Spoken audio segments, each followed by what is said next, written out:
He's the smartest player that ever played the game.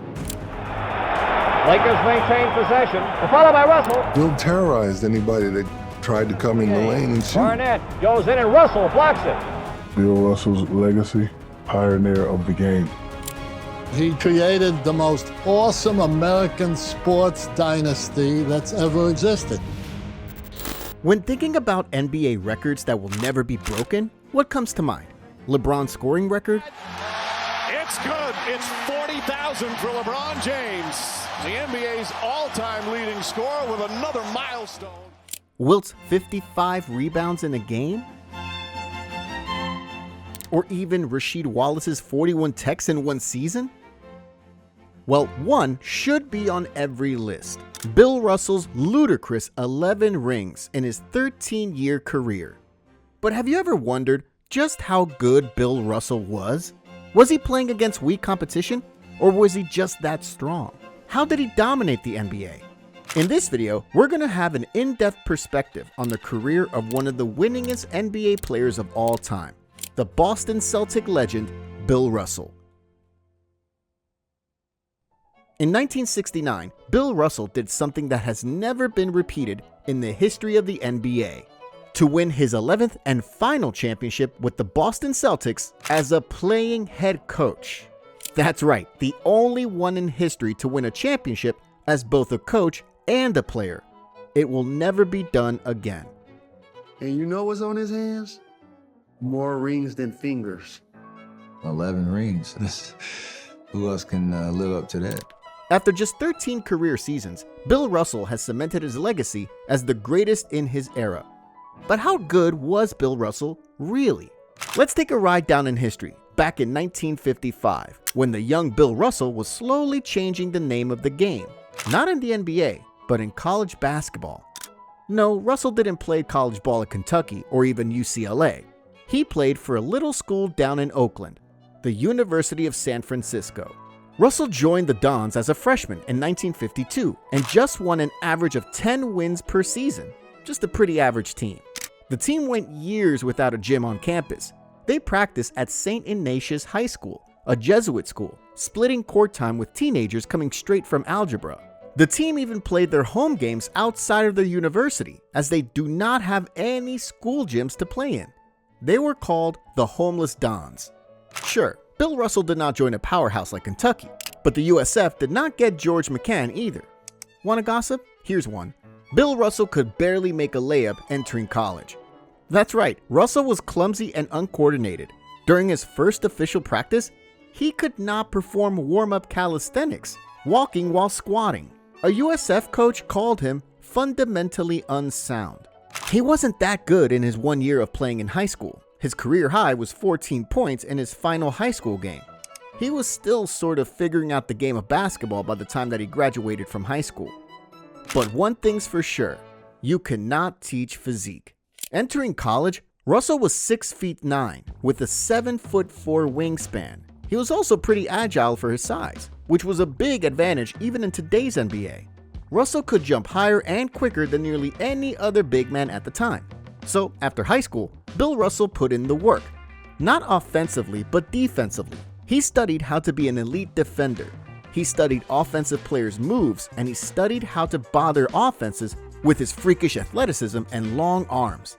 By the time he started playing for USF, he was a completely different monster.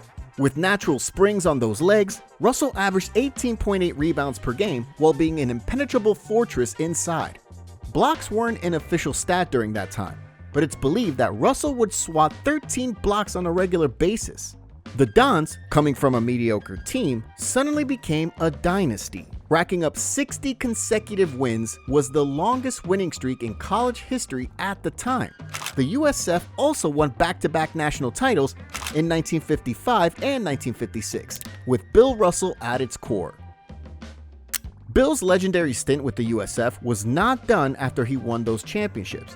He would then set a USF record in high jump at 6'9" and 1/4 inches, a record that still exists today. After his legendary college career, Bill committed to playing for the USA as the captain of the basketball team. It's safe to say that the rest of the world did not stand a chance, as he won the gold medal with a winning margin of 53.5 points per game. Dominance. One of the really big thrills of winning a gold medal, for that one brief moment, you know that you're the best on the planet. Then that's what you can really be proud of.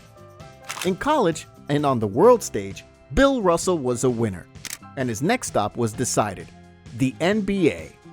In the 1956 NBA draft, Bill Russell was selected second overall by the St. Louis Hawks, which traded him to the Boston Celtics.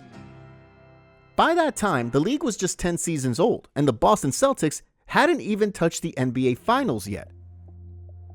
The game was dominated by the 6'10" center named George McCann and the Minneapolis Lakers, who had already won 5 championships. The Boston Celtics back in 1957 were a decent team. They were led by their superstar point guard Bob Cousy, whose slick ball handling and passing wizardry earned him the nickname Houdini of the Hardwood and made him the second biggest star in the NBA behind George McCann. The Celtics do not have a problem scoring the ball. In fact, they were the most explosive offensive team in the mid-50s. What they lack is that defensive presence to stop their opponents from scoring. And in Bill Russell's case, that's definitely what they've got. Donald had come to me a year before, the only time he did that, and said, there's a guy out in California, if we can get him, he's the answer to all our problems. In Bill's first year as a Celtic, he made an immediate impact. The colossal defensive hole in Celtics has been single-handedly filled by Russell himself.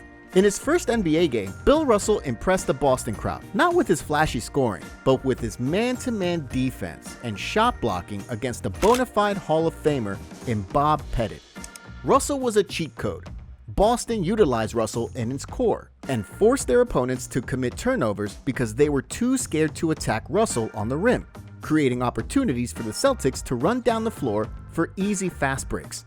I remember thinking to myself, well, we not only got ourselves a rebounder, but it looks to me like he was such a great athlete for his size and such quickness. Cousy waiting for his man, bounce pass to Russell. Basket is good and he's fouled. In his rookie season, Bill averaged 14.7 points per game and a mind-boggling 19.6 rebounds per game.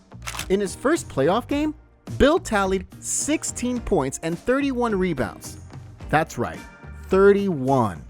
After they got Bill, the Celtics were a complete team as they breezed past their competition to win their first ever NBA championship, sweeping the St. Louis Hawks, the ones who traded Russell.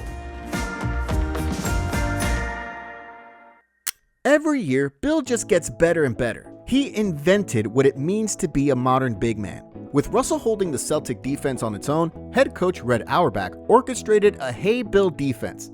Whenever a Celtic requested additional defensive help, they would shout, "Hey Bill!" Russell was so quick and agile that he could run over for a quick double team and make it back to his man before the opponents could find the open man. Just like the big men nowadays, centers like Anthony Davis and Bam Adebayo, who can essentially guard all 5 positions. Blocked by Davis, right to Brunson, blocked by Davis again! The Celtics players also had the privilege to play aggressive defense on their opponents because they knew that if they got beat, Bill would be waiting in the paint, protecting the rim. In his second season, Bill won his first MVP award and quickly became the Boston Celtics' best player. Bill was averaging almost 23 rebounds per game. In 1959, the Boston Celtics became a certified dynasty, trampling the Minneapolis Lakers, signaling the dawn of a new era. Lakers head coach John Kunla praised Russell, stating, "We don't fear the Celtics without Bill Russell. Take him out and we can beat them. He's the guy who whipped us psychologically."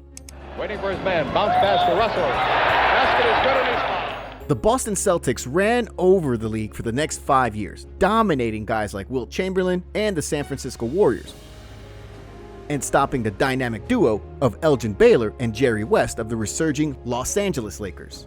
The Celtics won the next 4 championships, with Bill Russell consistently being the best player in his squad.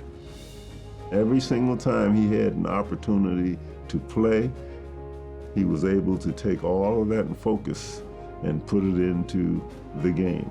I had never run across anyone with such a singular attitude and focus. In 1963, however, the Celtics suffered a major loss when they lost Bob Cousy to retirement. In this regard, I can only say that if I had it to do over again, I just couldn't imagine playing anywhere but Boston.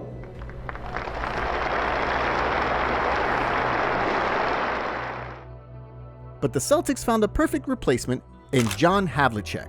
The Celtic dynasty continued to run all over the NBA, not giving Wilt, Elgin, and Jerry West a chance to take the ring. Greer's putting the ball on a play. He gets it out deep, and Havlicek steals it. Over his man goal. Havlicek stole the ball. It's all over. Boston won 8 straight championships, a record that still holds today. Entering the 1966-1967 season, Boston faced yet another roadblock. Legendary coach Red Auerbach stepped down as head coach of the Celtics. Boston looked to Bob Cousy as a possible replacement, but he declined the offer. Then they thought, why can't we hire our best player to also coach the best NBA team? Nobody could be a carbon copy of Red Auerbach.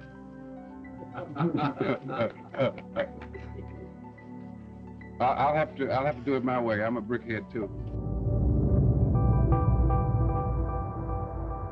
Bill's first year as the Celtic head coach did not actually go according to plan, as Wilt Chamberlain and his new team, the Philadelphia 76ers, were much hungrier, as they finally overcame the Celtics 4-1 in the 1967 NBA playoffs.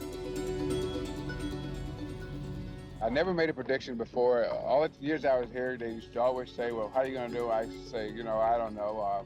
I don't have anything to say. So last year during the playoffs, they said, how are you going to do? I said, we're going to win it. And we did. So I'm not going to say anything else anymore ever.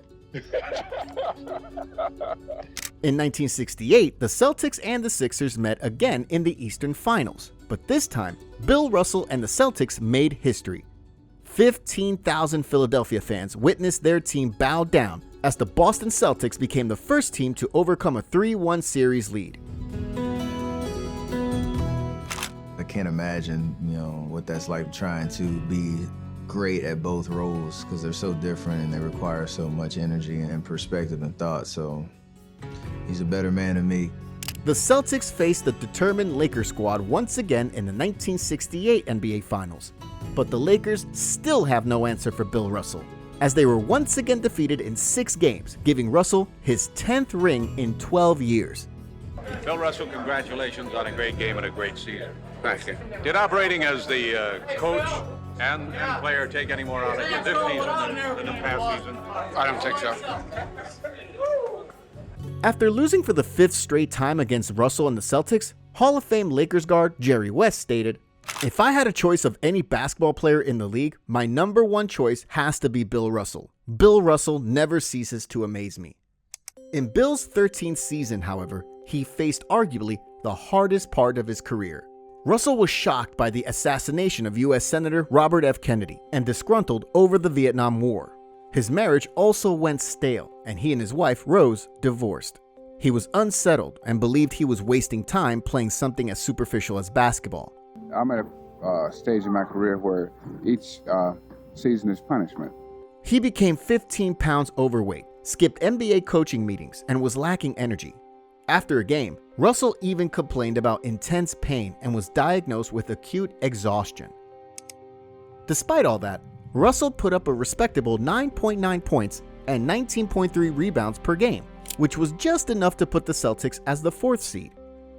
Boston was never the favorite, but their experience earned them upset wins against the Sixers and the Knicks to punch a ticket to the 1969 NBA Finals against the Los Angeles Lakers. But this time, the Lakers added one more superstar to their core.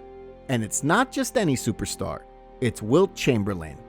I've always felt that I wanted to play on a team with guys like Jerry West and Elgin Baylor and the other stalwart players on the Lakers. I feel very, very happy that I'm being traded to a team that I believe may stand a chance to go down the record as one of the best teams in basketball ever. Now it's Wilt, Elgin, and Jerry West all on the same team. With all the odds stacked against Bill and the Celtics, Boston forced a Game 7 against these Giants.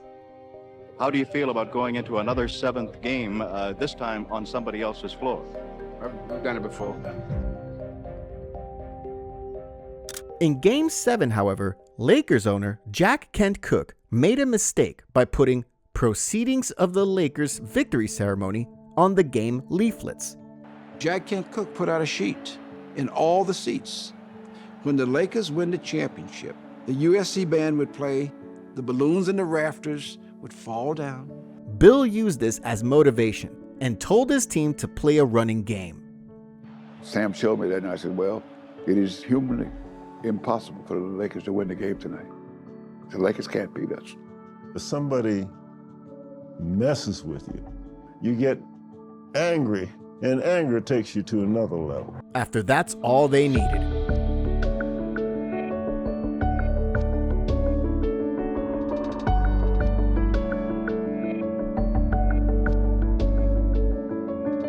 Boston defeated the Lakers once again, giving Russell a historic 11 rings in 13 years.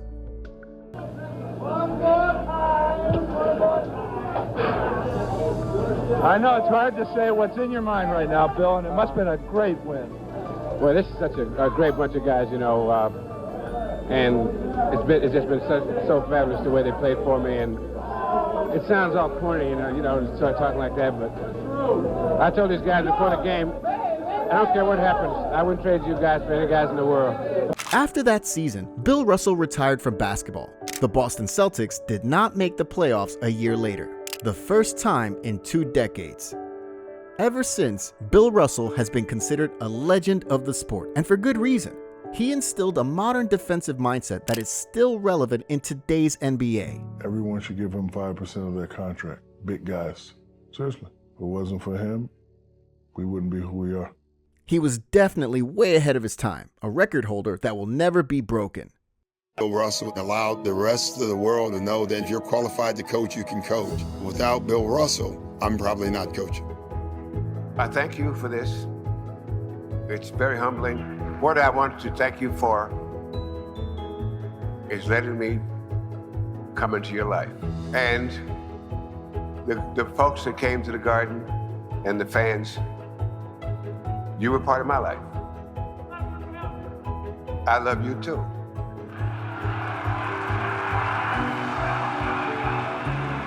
The Boston Celtics lost an absolute legend today. Bill Russell passed away at the age of 88, but his legacy will live on forever.